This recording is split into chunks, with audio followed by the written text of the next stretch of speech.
ओम शांति। 1 अक्टूबर 2020 की मुरली है। बाबा ने कहा, मीठे बच्चे, तुम्हें देवता बनना है, इसलिए माया के अवगुणों का त्याग करो। गुस्सा करना, मारना, तंग करना, बुरा काम करना, चोरी चकारी करना, ये सब महापाप है।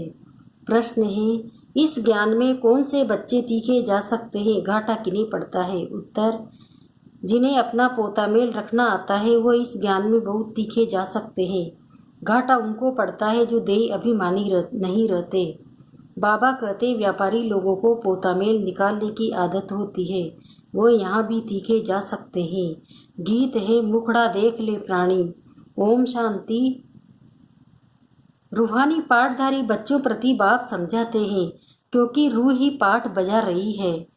बेहद के नाटक में है तो मनुष्य का ना। बच्चे इस समय पुरुषार्थ कर रहे हैं, बल वेद शास्त्र पढ़ते हैं, शिव की पूजा करते हैं, परंतु बाप कहते हैं, इनसे कोई मेरे को प्राप्त नहीं कर सकते, क्योंकि भक्ति है उतरती कला। ज्ञान से सदगति होती है तो जरूर कोई से उतरते ही होंगे। ये एक खेल है जिसको कोई भी जानते नहीं है। शिवलिंग को जब पूजते हैं तो उनको ब्रह्म नहीं कहेंगे।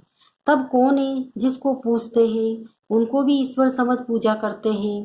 तुम जब पहले पहले भक्ति शुरू करते हो तो शिवलिंग हीरे का बनाते हो। अभी तो गरीब बन गए हो तो पत्थर का बनाते हैं। हीरे का लिंग उस समय 4-5 हजार का होगा, इस समय तो उनका दाम 5-7 लाख होगा। ऐसे हीरे अभी मुश्किल निकलते हैं। पत्थर बुद्धि बन गए हैं तो पूजा भी पत्थर की करते हैं। ज्ञान बिगड़ जब ज्ञान है तो तुम पूजा नहीं करते हो, चैतन्य में सम्मुख हो, उनको ही तुम याद करते हो, जानते हो याद से विकर्म विनाश होंगे। गीत में भी कहते, हे बच्चों, प्राणी कहा जाता है आत्मा को।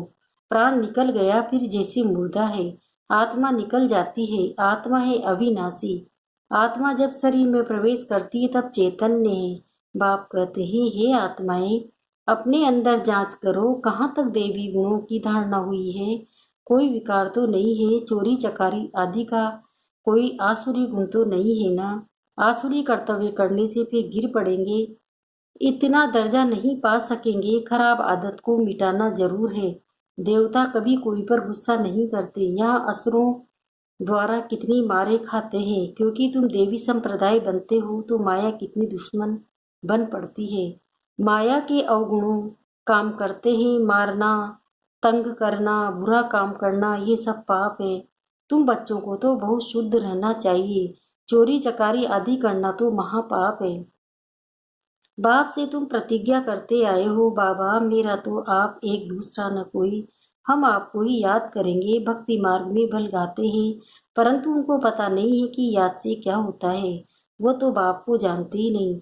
एक तरफ कहते हैं नाम रूप से न्यारा है, दूसरे तरफ फिर लिंग की पूजा करते हैं। तुमको अच्छी रीति समझकर फिर समझाना है। बाप कहते हैं, यह भी जज करो कि महान आत्मा किसको कहा जाए। श्री कृष्ण तो छोटा बच्चा स्वर्ग का प्रिंस है, वह महात्मा है या आजकल के कलयुगी मनुष्य है? वो विकार से पैदा नहीं होता है ना। यह है निर्विकारी दुनिया, यह है विकारी दुनिया। निर्विकारी को बहुत टाइटल दे सकते हैं, विकारी का क्या टाइटल है। श्रेष्ठाचारी तो एक बाप ही बनाते हैं, वह है सबसे ऊंच ते ऊंच। और सब पाठधारी है तो पाठ में जरूर आना पड़े। सतयुग है श्रेष्ठ मनुष्य की दुनिया, जानवर आदि सब श्रेष्ठ है, वहाँ माया रावणी नहीं। वहाँ ऐसे कोई तमोगुणी जानवर होते नहीं। तुमको मालूम है मोर डेल है, वह विकार से बच्चा पैदा नहीं करते। उनको आंसू गिरता है, उसे डेल धारण करती है। नेशनल बर्ड कहते हैं। सतयुग में भी विकार का नाम नहीं। मोर का पंख पहला नंबर जो विश्व का प्रिंस है श्री कृष्ण, उनके माथे में लगाते हैं। कोई तो रहस्य होगा ना। तो ये सब बातें बाप रिफाइन कर समझाते हैं। वहाँ बच्चे कैसे पैदा होते हैं वह तो तुम जानते हो, वहाँ विकार होते नहीं। बाप कहते हैं, तुमको देवता बनाते हैं तो अपनी जांच पूरी करो। मेहनत बिगड़ विश्व का मालिक थोड़ी ही बन सकेंगे। जैसे तुम्हारी आत्मा बिंदी है वैसे बाप भी बिंदी है, इसमें मूझने की कोई दरकार नहीं है। कोई कहते हैं हम देखे, बाप कहते हैं देखने वालों की तो तुमने बहुत पूजा की, फायदा कुछ भी हुआ नहीं। अब यथार्थ रीति में तुमको समझाता हूँ। मेरे में सारा पाठ भरा हुआ है, सुप्रीम सोल हूँ ना सुप्रीम फादर। कोई भी बच्चा अपने लौकिक बाप को ऐसे नहीं कहेंगे, एक को ही कहा जाता है। सन्यासियों को तो बच्चे ही नहीं जो बाप कहे, ये तो सब आत्माओं का बाप है जो वर्षा देते हैं। उन्हों का कोई गृहस्थ आश्रम तो ठहरा नहीं। बाप बेट समझाते हैं तुमने ही 84 जन्म हो गए हैं। पहले पहले तुम सतो प्रधान थे, फिर नीचे उतरते आए हो। अभी कोई अपने को सुप्रीम थोड़ी कहेंगे, अभी तो नीच समझते हैं। बाप बार बार समझाते हैं मूल बात कि अपने अंदर देखो कि हमारे में कोई विकार तो नहीं है। रात को रोज अपना पोता मेल निकालो। व्यापारी हमेशा पोता मेल निकालते हैं, गवर्नमेंट सर्वेंट पोता मेल नहीं निकाल सकते हैं। उन्हों को तो मुकर्रर तनख्वाह मिलती है। इस ज्ञान मार्ग में भी व्यापारी टिके जाते हैं। पढ़े लिखे ऑफिसर्स इतना नहीं। व्यापार में तो आज 50 कमाया कल 60 कमाएंगे, कभी घाटा भी हो जाएगा। गवर्नमेंट सर्वेंट की फिक्स पे होती है, इस कमाई में भी अगर देय अभिमानी नहीं होंगी तो घाटा पड़ जाएगा। माताएं तो व्यापार करती नहीं, उनके फिर लिए फिर और ही सहज है, कन्याओं के लिए भी सहज है, क्योंकि माताओं को तो सीढ़ी उतरनी पड़ती है। बलिहारी उनकी जो इतनी मेहनत करती है। कन्याएं तो विकार में गई नहीं तो छोड़े फिर क्या, पुरुषों को तो मेहनत लगती है। कुटुंब परिवार की संभाल करनी पड़ती है। सीढ़ी जो चढ़ी है वो सारी उतरनी पड़ती है। घड़ी घड़ी माया थप्पड़ मार गिरा देती है। अभी तुम बीके बने हो, कुमारियां पवित्र ही होती है। सबसे जास्ती होता है पति का प्रेम। तुम्हें तो पतियों के प्रति परमात्मा को याद करना है और सबको भूल जाना है। माँ बाप को बच्चों में मोह होता है, बच्चे तो है अनजान। शादी के बाद मोह शुरू होता है। पहले स्त्री प्यारी लगती है, फिर विकारों में ढकेलने की सीढ़ी शुरू कर देते हैं। कुमारी निर्विकारी है तो पूजी जाती है। तुम्हारा नाम है बीके, तुम महिमा लायक बन फिर पूजा लायक बनते हो। बाप ही तुम्हारा टीचर भी है जो तुम बच्चों को नशा रहना चाहिए। हम स्टूडेंट है, भगवान जरूर भगवान भगवती ही बनाएंगे। सिर्फ समझाया जाता है भगवान एक है, बाकी सभी भाई भाई, दूसरा कोई करेक्शन नहीं। प्रजापिता ब्रह्मा से रचना होती है, फिर वृद्धि होती है। आत्माओं की वृद्धि नहीं कहेंगे, वृद्धि मनुष्य की होती है। आत्माओं का तो लिमिट नंबर है, बहुत आते रहते हैं। जब तक वहाँ है आते रहेंगे, झाड़ बढ़ता रहेगा। ऐसे नहीं कि भूख सूख जाएगा। इनकी भेंट बने ट्री से की जाती है, फाउंडेशन है नहीं। बाकी सारा झाड़ खड़ा है, तुम्हारा भी ऐसे फाउंडेशन है नहीं। कुछ न कुछ निशानी है, अभी तक भी मंदिर बनाते रहते हैं। मनुष्य को थोड़ा ही पता है कि देवताओं का राज्य कब था फिर कहाँ गया। ये नॉलेज तुम ब्राह्मणों को ही है, मनुष्य को ये मालूम नहीं है कि परमात्मा का स्वरूप बिंदी है। गीता में लिख दिया है कि वह अखंड ज्योति स्वरूप है।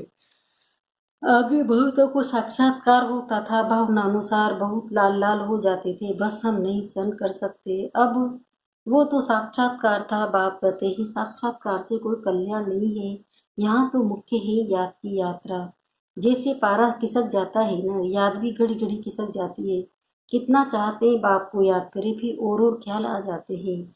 इसमें ही तुम्हारी रेस है, ऐसे नहीं कि फट से पाप मिट जाएंगे, समय लगता है। कर्मातीत अवस्था हो जाए तो फिर ये शरीर ही न रहे, परंतु अभी कोई कर्मातीत अवस्था को नहीं पा सकते हैं। फिर उनको सतोगुणी शरीर चाहिए। तो अब तुम बच्चों को बाप को ही याद करना है। अपने को देखते रहो, हमसे कोई बुरा काम तो नहीं होता है। पोता मेरी जरूर रखना है, ऐसे व्यापारी झट साहूकार बन सकते हैं। बाप के पास जो नॉलेज वो दे रहे हैं, बाप कहते हैं मेरी आत्मा में ज्ञान मिला हुआ है। हूँ बहु तुम हो वही बोलेंगे जो कल पहले ज्ञान दिया था। बच्चों को ही समझाएंगे और क्या जाने। तुम इस सृष्टि चक्र को जानते हो, इसमें सब एक्टर्स का पार्ट निंदा हुआ है। बदल सदल नहीं सकता, न कोई छुटकारा पा सकता है।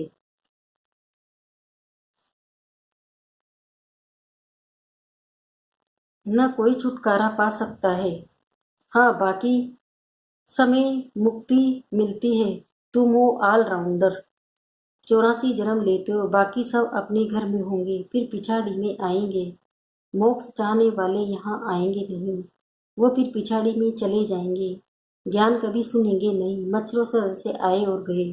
तुम वो ड्रामा अनुसार पढ़ते हो, जानते हो बाबा ने 5000 वर्ष पहले भी ऐसे राजयोग सिखाया था। तुम फिर औरों को समझाते हो कि शिव बाबा ऐसे कहते हैं, अभी तुम जानते हो हम कितने ऊंच थे, अब कितने नीच बने हैं, फिर बाप नीच बनाते हैं। तो इसे पुरुषार्थ करना चाहिए न। यहाँ तुम आते हो रिफ्रेश होने, इसका नाम ही पड़ा है मधुबन। तुम्हारे कलकत्ता व मुंबई में थोड़ी मुरली चलाते हैं, मधुबन में ही मुरली बाजे। मुरली सुनने के लिए बाप के पास आना होगा, रिफ्रेश होने। नई नई पॉइंट्स निकलती रहती है, सम्मुख सुनने में फील करते हो, बहुत फर्क पड़ता है।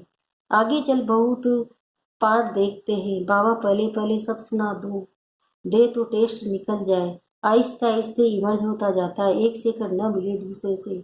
बाप आए ही रूहानी सेवा करने, तो बच्चों का भी फर्ज है रूहानी सेवा करना। कम से कम ये बताओ तो बाप को याद करो और पवित्र बनो। पवित्रता में ही फेल होते हैं क्योंकि याद नहीं करते। तुम बच्चों को बहुत खुशी होनी चाहिए, हम बेहद के बाप के सम्मुख बैठे हैं, जिसको कोई भी नहीं जानते। ज्ञान का सागर वो शिव बाबा ही है। देहधारी से बुद्धि योग निकाल देना चाहिए, शिव बाबा का ये रथ है। इनका रिगार्ड नहीं रखेंगे तो धर्मराज द्वारा बहुत डंडे खाने पड़ेंगे। बड़ों का रिगार्ड तो रखना है ना। आदि देव का कितना रिगार्ड रखते हैं, जड़ चित्र का इतना रिगार्ड तो है, तो चैतन्य का कितना रखना चाहिए। अच्छा, मीठे मीठे सिकिंदे बच्चों प्रति माता पिता बाप दादा का याद प्यार और गुड मॉर्निंग। रूहानी बाप की रूहानी बच्चों को नमस्ते। हम रूहानी बच्चों की रूहानी माता पिता बाप दादा को याद प्यार गुड मॉर्निंग, नमस्ते नमस्ते नमस्ते। शुक्रिया बाबा शुक्रिया, आपका पद्मा पदम शुक्रिया। आधार नकली मुख्य सारे पहला है, अंदर में अपनी जांच कर देवी गुण धारण करने, खराब आदतों को निकालना है, प्रतिज्ञा करनी है बाबा हम कभी भी बुरा काम नहीं करेंगे। दूसरा है कर्मातीत अवस्था को प्राप्त करने के लिए याद की रेस करनी है, रूहानी सेवा में तत्पर रहना है, बड़ों का रिगार्ड रखना है। वरदान, सर्व खजानों को स्व के प्रति और औरों के प्रति यूज करने वाले अखंड महादानी भव।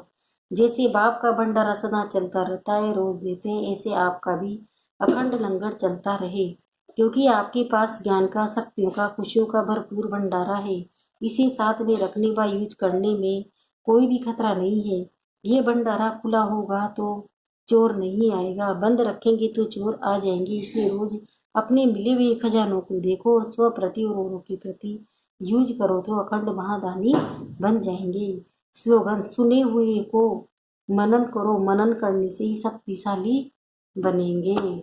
ओम शांति।